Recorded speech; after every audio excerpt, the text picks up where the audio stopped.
G'day everyone, welcome back to the Short Ball YouTube, or welcome rather, we didn't get the last week's episode out. Today I'm going to be going through the Harold Matthews and SG Ball previews, and then later today or even tomorrow you might see the Lisa Fiola and Tasha Gale previews as well.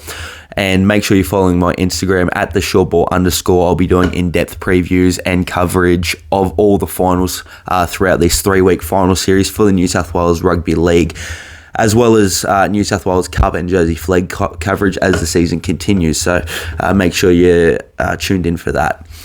But first game, I'm going to start with the SG Ball first, and we got the Newcastle Knights versus the Illawarra Steelers. Now, the Illawarra Steelers started the season off on fire. They were undefeated through the first couple of games. They suffered their first loss at the hands of the Panthers, but they have a really strong side. They lost star 5'8", Lycan King Tagia, about halfway through the season, but he's back now in that team, which is a huge plus for them. Their left edge is absolutely star-studded. You've got the 6, Lycan King Tagia, who I just touched on. Then you've got Hayden Buchanan, who's the left centre. And then you've got Gerard Gaya-Treweek, who is the left back rower, who's absolutely been killing it this year. Very strong, powerful player. He puts hits on in defence, and he runs a really mean line in attack.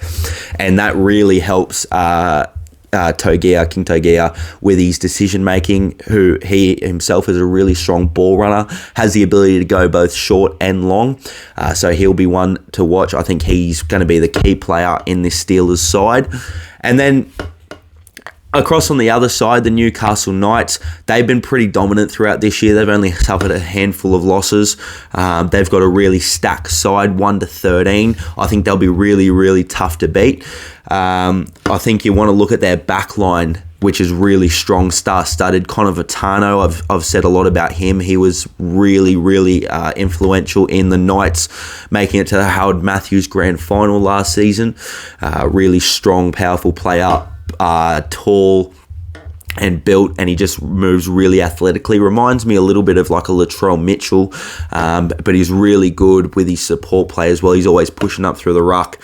And then you've got on the wing Sasaya Lart, who has been really good this year, been a really strong try scorer. And Jeremy Trappett on the other side, who we haven't seen a lot of in SG Ball this year. I think this is his first game in SG Ball this season. But he comes from a Union background, and he's from Queensland as well. And I've heard some really, really good things about him, so I'm really keen to see how he goes this weekend. I'll be keeping a very close eye on him. And then the centers, Logan Owake, who was really good last year, and Wilson DeCourcy, who was from the Panthers and Patrician Brothers College Blacktown pathways. And he's been really good for both of them. And then he's moved over to the Knights, and he's been one of their best players so far. Real strike weapon out in the centres. So that back line is going to be really, really tough to stop, especially like out of backfield. They work hard. And then once you get into attacking territory, it's a real mission to contain them. But my key matchup, and I'm going to do a key matchup for each game this weekend. My key matchup in this game is actually in the back row, and it's going to be Jermaine McEwen versus Gerard Treweek. Now, Jermaine McEwen was selected in the New South Wales Origin under-19s last year as one of the reserves. I think he was 19th man. He's a really, really powerful player. When he has played SG Ball this year, he's been super. I think he did a stint in Jersey Flag as well just at the start of their season. Really good player, and I'm keen to see how he goes, and I think he'll be instrumental to the Knights, especially with their go forward. And then in attack, he's going to be a strike weapon that they're going to be able to go to amongst others in the back line. And then you've got Gerard Treweek, who I mentioned before. Not too much more to say on him, but he's been really good this year. He was the Laurie Daly Cup Player of the Year last season. And he's been one of Illawarra's best as well. He's played every game, and he's top tier in terms of back rowers in this competition. Now we want to jump across quickly to Eels versus Bulldogs, which is on the Sunday. So the first game was on the Saturday at 4:55 p.m. Leichhardt Oval. All games are at Leichhardt Oval this weekend, as usual. But yeah, jump across to this Bulldogs-Eels game. Two really good sides, finishing in 4th and 5th, respectively. Eels won a do-or-die clash 2 weeks ago now against the Magpies. That was 5th v 7th, and the loser was eliminated. And Eels come away with an unbelievable last-minute win against a Magpies side that had the likes of Talon De Silva didn't play that weekend, but you had Heath Mason out the back. You had Kit Lau-Lily, Luke Lau-Lily, some really, really good players, top tier for the SG ball. So they're not to be underestimated. And the Bulldogs, they started off slow this year. They won 1 game from their first 4, including a draw versus the Panthers, but they've been super this year. Once they got everything to click, they've got a really star-studded lineup. For this one, I'm looking at the battle of the halves. You got Alex Conti versus Lorenzo Talataina. They've been super this year, both of them. Alex Conti, a really crafty halfback who's moved into the 6th role to accommodate Mitchell Woods, who's a superstar. And Lorenzo Talataina, he was super in that Magpies game. He came up with the match-winning plays. He threw a short ball to Corey Lee, who went over and scored, and he also split them open from about 50 out and then found halves partner Dylan Brettle on the inside, who scored the match winner. So those two, Lorenzo and Dylan, going to be crucial. I think Dylan's been the most instrumental to their success. His kicking game and his game management have been second to none, I think, in this competition. And then if you look at Alex Conti and Mitchell Woods is the superstar in this game. He's the guy that everyone knows, everyone will be looking to make an impact. And last time these two matched up, it was Mitchell Woods that changed the game completely for the Bulldogs. He split the Eels open about 40 out to score the first try, and then he just sort of run a mark, and they got away from him real quickly. I think it was 18-4 at the half after the Eels had drawn first blood and scored first. So that will be a really important matchup. 2 superstars for both teams in the 6 and 7 jersey. And then the key matchup for this game in terms of just the one-on-one matchup, I think the battle of the forwards is going to be so interesting to watch.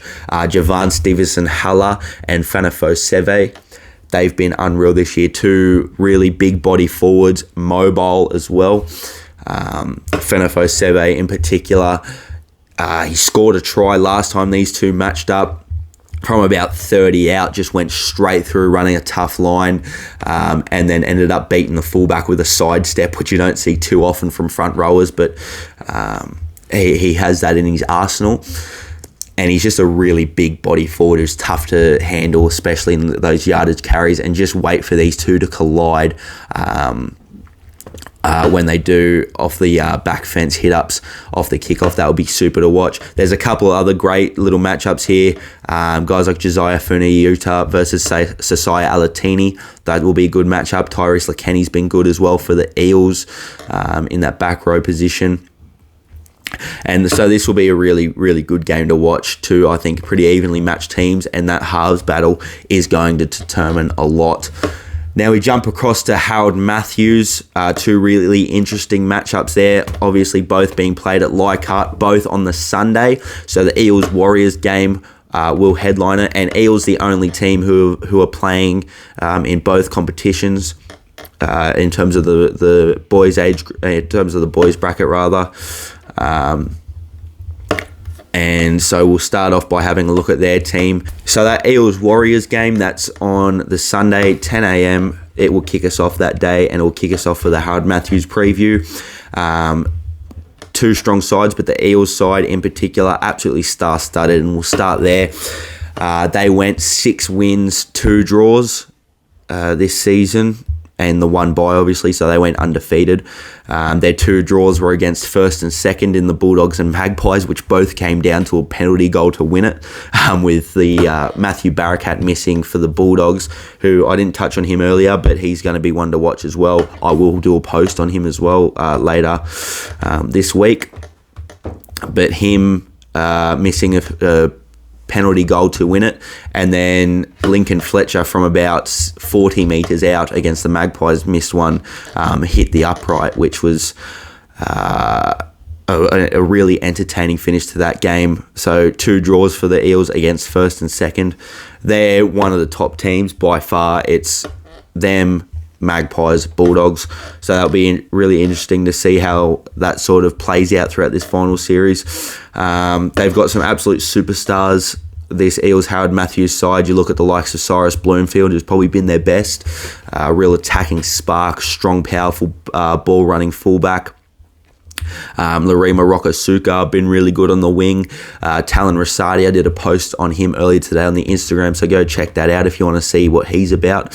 Lincoln Fletcher, I mentioned him before with the penalty goal to win it, but he's been really good. Ezra Leota, the hooker, he's really crafty around the ruck and been key to their success. And then Samuel Polly is a guy that I'll touch on a little bit later, but he's also a superstar. So really star-studded lineup.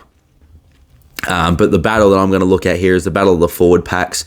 I touched on Leota, and then Ryder Talangi, younger brother to Blaze Talangi. He's really big body forward. He's strong. Samuel Polly, Michael Nower, Mason Ong. That's a great forward pack for Howard Matthews. They'll be really tough to stop. And then you look at the other side, Cowan Patterson, the 9, he's Warriors' best player in my opinion. And then you got Desmond Laban, the younger brother to Jacob Laban. He's been super. And Lennox Tuiloma scored a match winner against the South Sydney Rabbitohs earlier this year, which was an unbelievable play. He broke about 10 tackles on the way there. He's also a guy that I'm really keen to see in this final series. So that will be a great matchup, the battle of the forward packs. And then the key matchup are the 2 guys that I've talked about a lot so far, and that's Ezra Leota and Kelvin Patterson.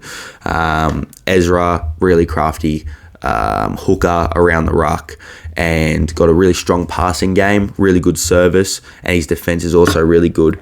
And then Kelvin Patterson, he's a leader to this team. His talk is really good. He's also similar to Ezra, where he does a lot for the Warriors around the ruck with his little crafty plays. He's put in a couple of neat little kicks for tries. He's had a couple of tries himself where he's just zipped out a dummy half and scored. Really strong player, Cowan Patterson. And then we'll have a look at the other game now, Sharks v Roosters. And what I want to look at here, 2 teams that are sort of in and around those elite top couple of teams. This is 4th v 5th. You've got Oliver Lester out the back, Callum Grantham in the 6. They're 2 really strong players for the Sharks. They combine for a lot of tries too. They scored a really classy try earlier this year. Oliver Lester took one off a kick return, darted around the outside, and then found Callum in support. Callum also, against the Raiders earlier this year, kicked a match-winning field goal, really composed half, and I like the look of him. Thomas Dello, the lock for the Sharks, he's one that I'll touch on a little bit later. He looks like he's going to be a star, really tough and agile lock forward in the mould of a Dale Finucane sort of player. And I've seen a little bit of him last year in Howard Matthews too, so this is his 2nd year of Howard Matts. He'll be key to them. And then I want to look at the Roosters forward pack and their rotation. So you've got Philip Levakiaho. Apologies if I've pronounced that incorrectly, but he's been really good for them this year. Big body, very strong. Thomas McKenna, the skipper, hard-working back rower. And then off the bench, Eddie Kalis, he's going to be crucial to their rotation. I've liked the look of him from what I've seen. He's not a huge body, but he's big enough to make an impact, and he's really agile and quick, like surprisingly quick for a forward. And he had a game against the Panthers where he just absolutely lit them up, and that's where he sort of caught my eye a little bit. So he's going to be super for them as well.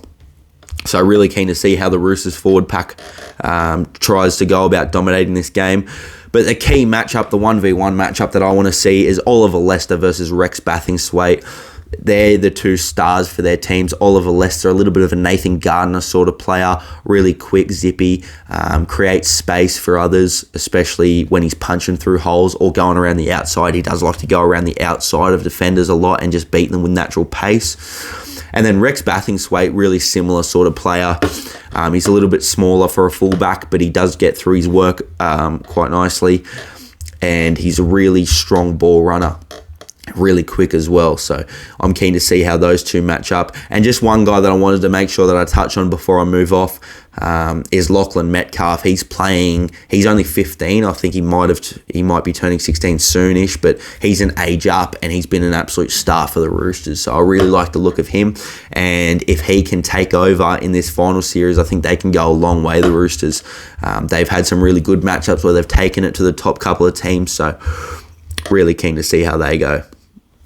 But now we'll just finish this off, the SG Ball and Harold Matthews preview. I want to look at the top 5 players to watch for both competitions. Now in the SG Ball, my top 5 players to watch are going to be the Steelers number 6, Lycan King Togia, superstar, touched on him before. Really strong ball runner, has the short ball in his arsenal, has the long ball in his arsenal. And I'm going to be really keen to see how he plays, especially coming back into this side after missing the last few weeks. I think he's going to be key to their success, and he was instrumental in how they started the season, going 4-0. And then Jermaine McEwen's my next one, real X factor for the Knights in that back row position. He's really strong, really mobile, and as I touched on before, New South Wales under-19 selection last year, even if it was only in the reserves, that was an age up. So to keep that in mind, he's going to be a star, I think. Connor Vitano is my next one. I really rate him. I've talked about him a lot on the Instagram over the last few years. Crucial to the Harold Matthews side last year. I did compare him to Latrell Mitchell as well. Just really big body, strong, and just moves incredibly well. Just one of those players that by the eye test, you know is going to be very good. And then my next one, Mitchell Woods, the 7 for the Bulldogs. I touched on him in the key players matchup. He's the guy for the Bulldogs. If they're going to win, he's going to play good. And he was crucial to them winning the Harold Matthews comp last year. Really good kicking game with that AFL background that he has. And his running game is just as good. So watch for him to be creating opportunities. And then my last one is Dylan Bredel for the Eels. He's been instrumental to everything that they've done with his game managing and his kicking game. So he's going to be really important to them winning this game, and he has been important to them winning a couple of games where they've had to come back from deficits. And he scored the match winner as well against the Magpies. His support play is probably second to none because he's always punching up through the middle and he's quick enough to finish those opportunities. And then we'll have a look at the top 5 Harold Matthews players to watch for this weekend of finals. The first one's Cowan Patterson. I touched on him before. He's just a leader for this Warriors side, going to be crucial to them if they want to get the upset over the Eels, who are undefeated, as I touched on before. And then my next one, Samuel Polly. I think he's probably the most exciting guy in this Harold Matthews competition. I believe he's an age up as well, which is even crazier. His defense is unbelievable in that back row position, and he's just a high effort, high energy player. Also runs a really good line. Outside Talon Rosati, those two have been super in attack. They've created plenty of opportunities. So I'm super excited to see how he goes. Cyrus Bloomfield is the next one. That's the Eels fullback. He's probably been their best player this year, in my opinion. Out the back of shape, he's created plenty of opportunities. If there's a slight hole in your defense, he's going to attack it and he's going to punch through. So you've got to be on your A game if you're defending against him. And then Rex Bathingthwaite, the Roosters fullback, he's my next one. Really crafty player. Strong running game, as I touched on before. You're going to see a lot of him if the Roosters are going to go deep this year. And then Thomas Dello is the last one that I'll touch on for the Sharks. The lock forward, really tough player, really mobile and agile for a lock forward. And he's going to be crucial again to them. Going to make a heap of meters, and he's going to create opportunities. He is a bit of a try scorer, and he can break the line, and he's done it for the last 2 years in Harold Matthews. So he's going to be crucial for them, and he's one of my top 5 Harold Matthews players to watch.